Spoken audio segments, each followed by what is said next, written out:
নমস্কার বন্ধুরা, মালা কিচেন হাউসে আপনাদের সবাইকে স্বাগত। আজকে আমি রান্না করব পুঁই শাকের চচ্চড়ি। এর আগে আমি পুঁই শাকের চচ্চড়ি করেছি অন্য প্রসেসে মুসুরির ডাল দিয়ে। আজকে করব মাছের মাথা তেল কাটা দিয়ে আর মুসুরির ডালের বড়া দিয়ে পুঁই শাকের চচ্চড়ি।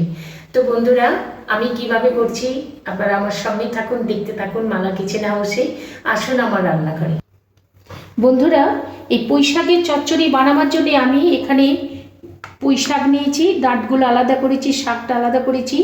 এখানে মাছের তেল কাটা মাছের মাথা আছে, এখানে পেঁয়াজ কুচো আছে, আর এখানে আদা রসুন লঙ্কা বাটা, টমেটো বাটা, এখানে লবণ চিনি, এখানে লঙ্কা গুঁড়ো হলুদ গুঁড়ো, এখানে ধনে গুঁড়ো জিরে গুঁড়ো, আর এখানে 5 ফোড়ন শুকনো লঙ্কা তেজপাতা।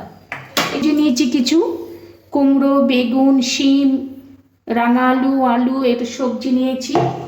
এখানে সর্ষের তেল, আর এখানে মুসুরির ডালটা আমি ফেটিয়ে নিয়েছি। এতে কিছু মশলা দিয়ে আমি বড়াটা করে নেব। রান্না করার জন্য আমি গ্যাসটা অন করে দিলাম। গ্যাসটা অন করে কড়াইটা বসিয়ে দিলাম। এবার আমি মুসুরির ডালের বড়াটা করে নেব।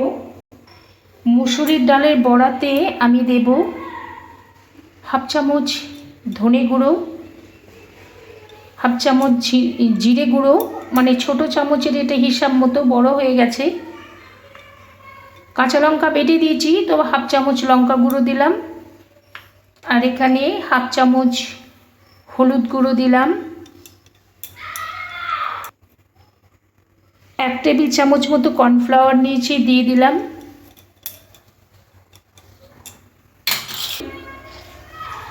পরিমাণ মতো লবণ দেব। 1.5 টেবিল চামচ বেসন দিয়েছি।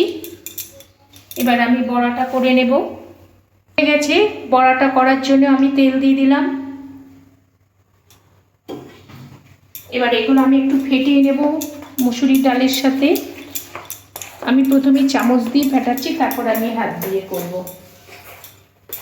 বন্ধুরা, আপনারাও বাড়িতে আমার মতো একবার করবেন, করে আমাকে জানাতে কিন্তু ভুলবেন না।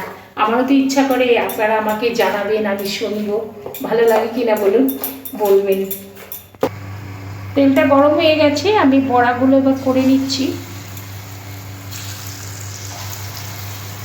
এটাকে বড়াও বলতে পারেন, ফুলুরিও বলতে পারেন।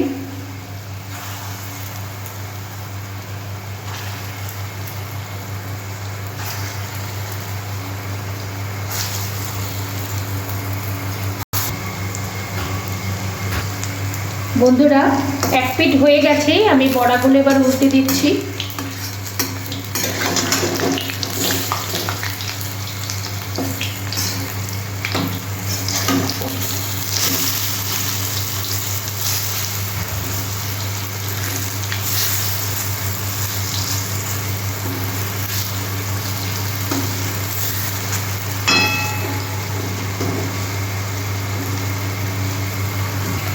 বড়াগুলো আমার ভাজা হয়ে গেছে, আমি এবার বড়াগুলো তুলে নিচ্ছি। বন্ধুরা,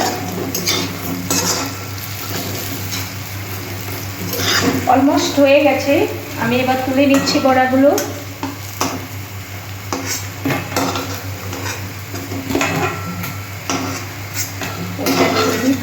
ওই তেলেতেই আমি আর একটু তেল দিয়ে দিচ্ছি রান্নার জন্য। এখানে শুকনো লঙ্কা তেজপাতা 5 ফোড়ন আছে, 5 ফোড়ন দিয়ে দিলাম।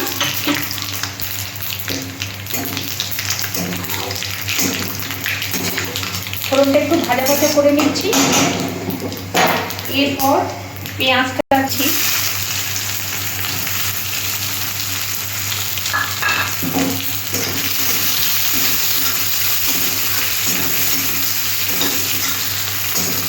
পেঁয়াজটা একটু ভাজা ভাজা করে নেব, তারপর অন্যান্য মশলাগুলো দেব। পেঁয়াজটা এখানে আমি লবণ চিনিটা দিয়ে দিচ্ছি, তাহলে পেঁয়াজটা তাড়াতাড়ি সেদ্ধ হবে, ভাজা হবে, কালার আসবে।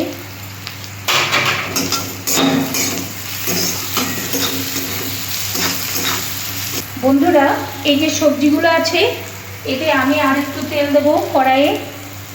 আমি আর আলাদা করে সবজিগুলো ভাজলাম না, এই তেলেতেই আমি সবজিগুলো দিয়ে দিলাম, ভাজা ভাজা হয়ে যাবে।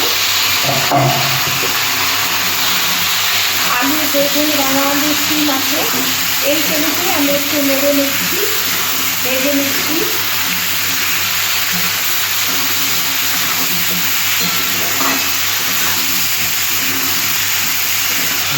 আমি এবার ঢাকা দিয়ে একটু কষিয়ে নেব। ঢাকাটা খুলে দেখি এবার বন্ধুরা, কষানো হয়ে গেছে, ভাজা ভাজা মতো হয়ে গেছে। এবার আমি এখানে আদা রসুন পেস্ট আছে, দিয়ে দিলাম। আদা রসুন, কাঁচা লঙ্কা, টমেটো পেস্টটা দিয়ে দিলাম।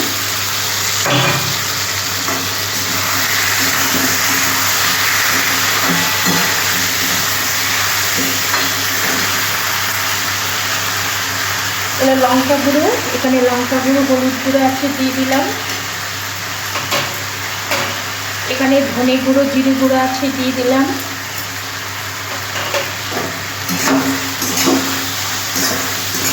ডাকটা আমি দিয়ে দিলাম।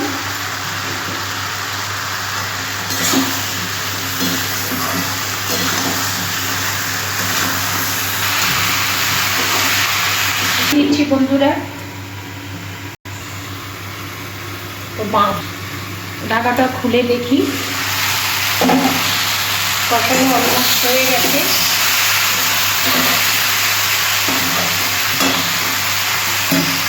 এবারে আমি ওই পাতাটা মানে শাকটা দিয়ে দিচ্ছি।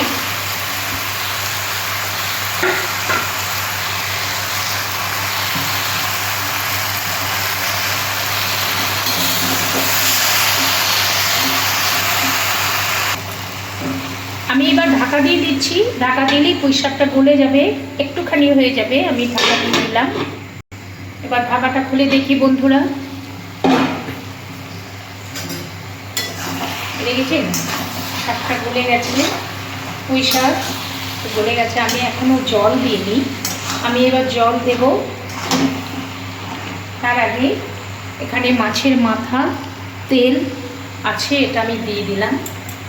এটা চচ্চড়ি ছ্যাঁচড়া আপনারা বলতে পারেন, পুঁই শাকের ছ্যাঁচড়াও বলতে পারেন, চচ্চড়িও বলতে পারেন। ছ্যাঁচড়া চচ্চড়ি কিংবা চচ্চড়ি ছ্যাঁচড়া, যাই হোক যেটা আপনারা বলবেন। আমি একটু জল দিয়ে ফোটাবো, অল্প একটু জল দিচ্ছি।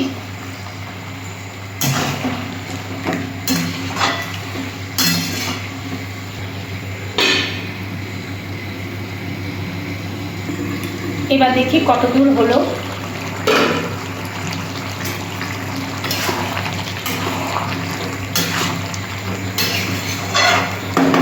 এবার আমি বড়াগুলো দিয়ে দিচ্ছি, ডালের বড়াগুলো দিয়ে দিচ্ছি, ভাপে হয়ে যাবে।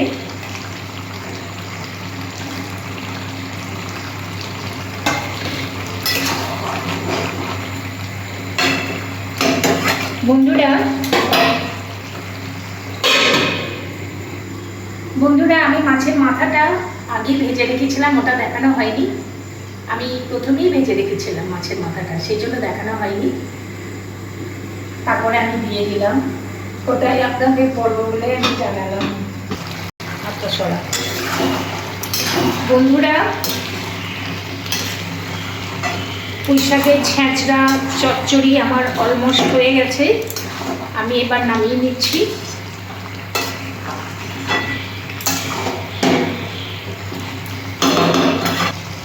রান্নাটা আমার অলমোস্ট হয়ে গেছে, আমি গ্যাসটা অফ করে দিলাম। এবার আমি তরকারিটা নামিয়ে নিচ্ছি।